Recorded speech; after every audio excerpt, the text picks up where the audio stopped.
আসসালামু আলাইকুম। হ্যালো দশম শ্রেণীর শিক্ষার্থীবৃন্দ, তোমরা কেমন আছো? আশা করি ভালো আছো। আজকের এই ক্লাসে তোমাদেরকে স্বাগতম। তোমরা বই খাতা কলম নিয়ে আমার সঙ্গে ক্লাস করার জন্য বসে যাও। দেখো, পরিচিতি শিক্ষক পরিচিতি হলো ফিরোজা খাতুন, সহকারী শিক্ষক গণিত, গুলজান উচ্চ বিদ্যালয় সুনামগঞ্জ। পাঠ পরিচিতি শ্রেণী দশম, বিষয় গণিত, অধ্যায় 16.4, বিশেষ পাঠ পরিমিতি, সময় 30 মিনিট। নিচের ছবিগুলি লক্ষ্য করো। এটা কিসের ছবি? এটা একটা হটপটের ছবি। এটা কি? এগুলি পাইপ। এটা কি? এটা একটা বেলুনের ছবি, বেলুনের জংশ। এটা একটা বেলুনের ছবি। তাহলে আমাদের আজকের পাঠ কি হতে পারে বলো তো? বেলুন বা সিলিন্ডার। তাহলে আজকে আমাদের যে পাঠটা পড়াবো সেটা হলো বেলুন বা সিলিন্ডার।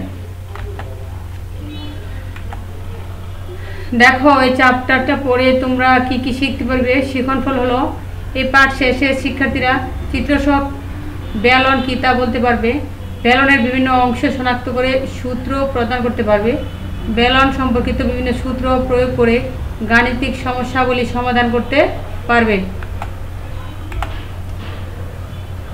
এখন তোমরা দেখো, বেলুন কাকে বলে। কোনো আয়তক্ষেত্রে যে কোনো বাহুকে আয়তক্ষেত্রটির ওই বাহুর চতুর্দিকে ঘোরালে যে ঘনবস্তুর সৃষ্টি হয় তাকে বেলুন বা সিলিন্ডার বলে। তোমরা সংজ্ঞাটা আবার শোনো। বেলুন কাকে বলে? কোনো আয়তক্ষেত্রের যে কোনো বাহুকে আয়তক্ষেত্রটির ওই বাহুর চতুর্দিকে ঘোরালে যে ঘনবস্তুর সৃষ্টি হয় তাকে বেলুন বা সিলিন্ডার বলে। একটি বেলুনের চিত্র লক্ষ্য করো বন্ধুরা। দেখো, এখানে একটি বেলুনের চিত্র তোমাদেরকে দেওয়া হলো। এই ছবিতে খেয়াল করো, উপরের এবং নিচে দুটা গোল জায়গা থাকে। এই দুই গোলটা জায়গা যদি আমরা সরিয়ে নিই তাহলে বাকি বেলুনটা যদি আমরা কেটে সোজা করে দেই তাহলে এটা কি হয়ে যাবে? একটা বড় চতুর্ভুজ হয়ে যাবে। এটার উচ্চতা হবে মনে করো h। আর আমরা দেখো, যে উপরে এবং নিচে যেই গোলাকার জায়গাটা, এটাকে যদি আমরা এই গোলাকার জায়গাটার গোল যে বৃত্তটা তৈরি হয় ওইটার ভূমিকে যদি আমরা 8 ধরি তাহলে ভূমির ব্যাসার্ধ হবে 8। আবার খেয়াল করো, এই বেলুনটার উপরে এবং নিচে দুটো গোল জায়গা থাকে, মাঝের যে অংশটা সেটার এটা হলো তোমাদের খেয়াল করো একটা কি হয়ে যায়? চতুর্ভুজ হয়ে যায়।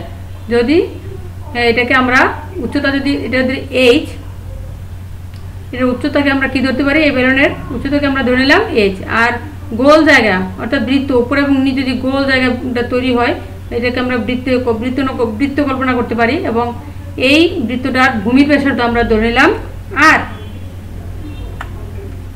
খেয়াল করো বন্ধুরা, এখানে একটা ছবি দিলাম। দেখো, বেলুনের বক্রতলের ক্ষেত্রফলের সূত্র কিভাবে এই সূত্র আসে। দেখো, এখানে গোল জায়গাটা আলাদা করে দিলাম, নিচেরও গোল জায়গাটা তোমাদের আলাদা করে দিলাম। এই গোল জায়গাটা হলো বৃত্ত। আর তাহলে বৃত্ত পাইলাম কয়টা? আমরা এই একটা বেলুন থেকে দুইটা বৃত্ত পাইলাম। বৃত্তাংশ কয়টা পাইলাম? বৃত্ত কয়টা পাইলাম? উপরে একটা বৃত্ত, নিচে একটা বৃত্ত। বৃত্ত কয়টা পাইলাম? দুইটা বৃত্ত পাইলাম। এটা একটা বৃত্ত, নিচে একটা বৃত্ত। আর মাঝখানের যে অংশটা হলো সেটা আমরা ছাড়িয়ে নিলাম। এটা কি আকার দেখা? চতুর্ভুজের মতো দেখা যাচ্ছে। এখন খেয়াল করো বন্ধুটা, এই যে চতুর্ভুজটা হবে এটা ওই গোল যে জায়গাটা আমরা কেটে নিলাম ওইটাকে ছাড়িয়েই এই চতুর্ভুজটা হয়েছে। তাহলে এটার যে উপরে যে দৈর্ঘ্যটা, এটা মানে মনে করো এটার যে চতুর্ভুজের দৈর্ঘ্যটা এটা কি হবে? বৃত্তের পরিধি সমান। আর বৃত্তের পরিধি সমান আমরা কি জানি? 2πr। তাহলে এই পুরা গোল জায়গাটা মানে কেটে যখন আমরা ছাড়িয়ে দিব, এটা যখন তোমার চতুর্ভুজ হবে তখন হ্যাঁ এই পুরা বৃত্তের যে দৈর্ঘ্যটা অর্থাৎ পরিধিটাকে 2 পাই আর এটা হয়ে যাবে বর্গাকার সেই বেলনকে ছাড়িয়ে একটা বর্গাকার জিনিস বানিয়ে নিলে এটার যে দৈর্ঘ্যটা হবে সেটা হবে কত 2 পাই আর। তাহলে খেয়াল করো বন্ধুরা, আর এটার প্রস্থটা হবে কি h, এটা প্রস্থটা হবে h, কারণ আমরা উচ্চতাটা ধরে নিয়েছিলাম যে বেলনটা আমরা দিয়েছিলাম এটার উচ্চতাটা আমরা ধরে নিয়েছিলাম h, তাহলে প্রস্থটা হবে কি h।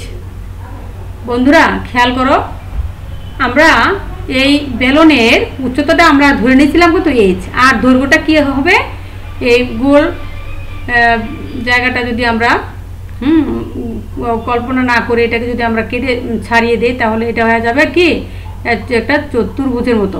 তাহলে চতুর্ভুজের মতো যেটা হবে এটার যে দৈর্ঘ্যটা হবে ওই বৃত্তাকার জায়গার পরিধি সমান, বৃত্তাকার জায়গাটা পরিধি কি 2 পাই আর। তাহলে এই বর্গাকার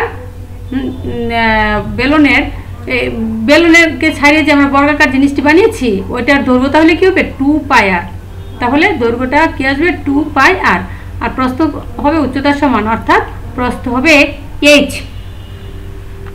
তারপর খেয়াল করো বন্ধুরা, তাহলে বক্রতলের ক্ষেত্রফলটা কি আসবে বলো তো? বক্রতলের ক্ষেত্রফলটা আসবে দৈর্ঘ্য গুণ প্রস্থ। দৈর্ঘ্যটা তাহলে বক্রতলের যে ক্ষেত্রফলের যে দৈর্ঘ্যটা এটা আসবে কত 2 পাই আর, প্রস্থটা কত আসবে h। আবার খেয়াল করো, বক্রতলের ক্ষেত্রফলের জন্য আমরা সূত্র জানি কি দৈর্ঘ্য গুণ প্রস্থ। বক্রতলের ক্ষেত্রফল সমান কি হবে দৈর্ঘ্য গুণ প্রস্থ। এখন দৈর্ঘ্য গুণ প্রস্থ করতে গেলে দৈর্ঘ্য কি আসবে 2 পাই আর, কারণ বৃত্তের পরিধি সমান হবে তার দৈর্ঘ্য, আর প্রস্থ কত আসবে উচ্চতাটা অর্থাৎ h।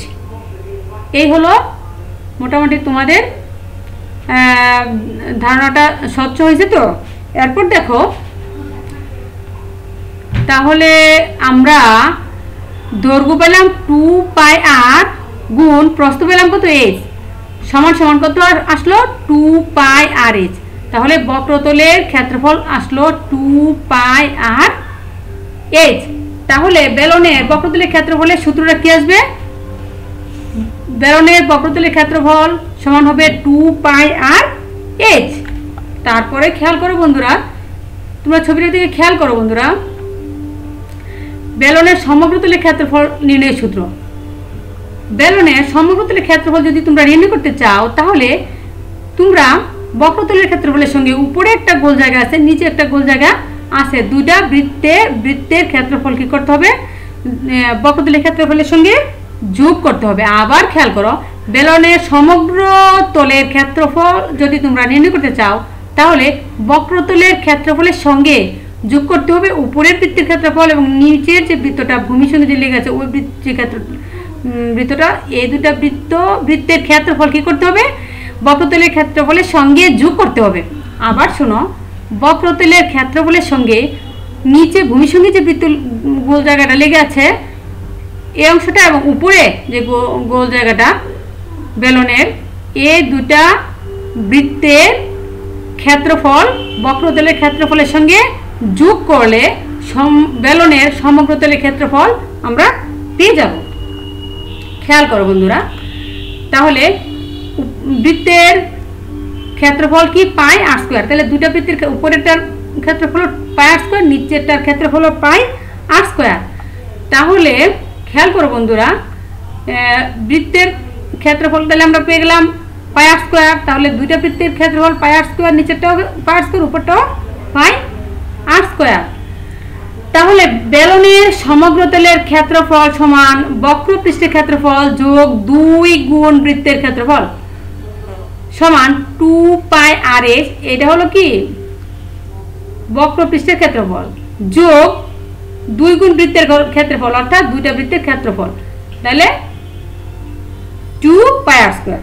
একটা যদি পাই আর স্কোয়ার হয় তাহলে দুইটা বৃত্তের ক্ষেত্রফল কি হবে 2 পাই আর স্কোয়ার। তাহলে বক্রপৃষ্ঠের ক্ষেত্রফল যোগ 2 গুণ বৃত্তের ক্ষেত্রফল সমান সমান 2 পাই আর h যোগ পাই আর স্কোয়ার সমান সমান তোমরা এখান থেকে টু পাই আর কমন নেও, তাহলে থাকবো কি আর প্লাস এইচ। তাহলে বেলনের সমগ্র তলের ক্ষেত্রফল আমরা কি পেয়ে গেলাম, কি পেলাম, বেলনের সমগ্র তলের ক্ষেত্রফল সমান বক্র পৃষ্ঠের ক্ষেত্রফল যোগ 2 গুণ বৃত্তের ক্ষেত্রফল সমান 2 পাই আর যোগ 2 পাই আর স্কয়ার সমান সমান 2 পাই আর কমন নিলে থাকে আর প্লাস এইচ। হ্যালো বন্ধুরা, পরবর্তীতে তোমরা খেয়াল করো বেলনের আয়তন নির্ণয় সূত্র। বেলনের আয়তন নির্ণয় সূত্র ভূমির ক্ষেত্রফল বা তলের ক্ষেত্রফল হলো কি পাই আর স্কয়ার।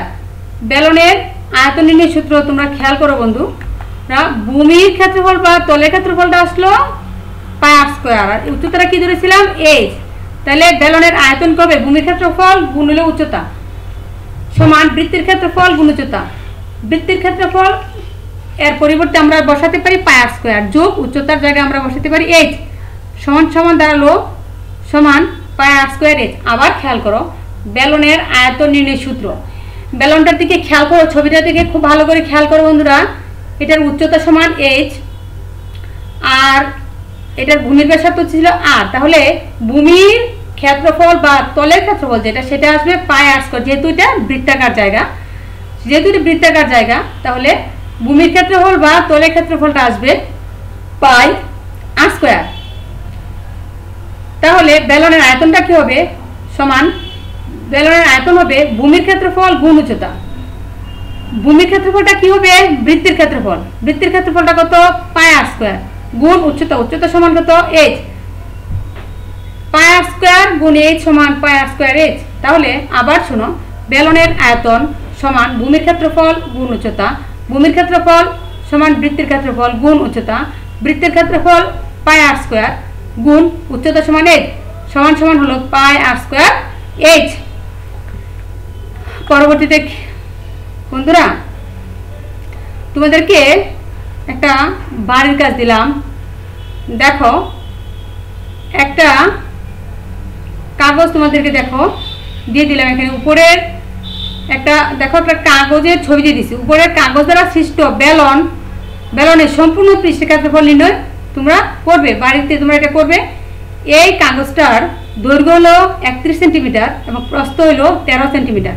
আবার খেয়াল করো বন্ধুরা, তোমাদেরকে একটা কাগজের ছবি দিয়েছি, এই কাগজটার দ্বারা সৃষ্ট বেলনের সম্পূর্ণ পৃষ্ঠের ক্ষেত্রফল তোমরা বাড়িতে নির্ণয় করবে। এটা তোমাদের বাড়ির কাজ রইল।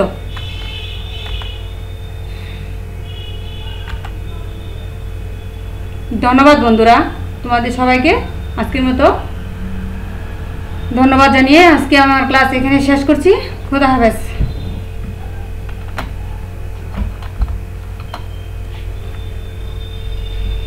কতক্ষণ রে?